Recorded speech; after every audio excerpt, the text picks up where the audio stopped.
मित्र गंगाभाई आणि देवा ग्रुपचे चांदिवलीचे अध्यक्ष यांचा जन्मदिवस आहे।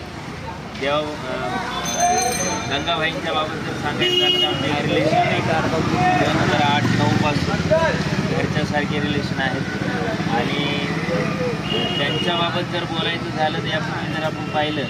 मला असं वाटतं गंगाभाई एकदम शांत स्वभावाचे, एका कोपऱ्यात आपलं बसून कोणाचं काय चाललंय काय नाही बघत राहील। परंतु गेल्या 4-5 वर्षापासून देवा ग्रुपच्या माध्यमातून म्हणा किंवा त्यांच्या मैत्रीचा जो स्वभाव आहे, मुलांना जपणं, मैत्री वाढवणं, ते तयार करणं, यामार्फत त्यांनी बराचसा मोठा एक जनसमुदाय आपल्या पाठीमागं मुलांचा उभा केला आणि अगदी प्रत्येकाला एक सामाजिक बांधिलकीतून प्रत्येकाला मदत करणं, त्याचबरोबर प्रत्येकाच्या अडचणीमध्ये उभं राहणं हा त्यांचा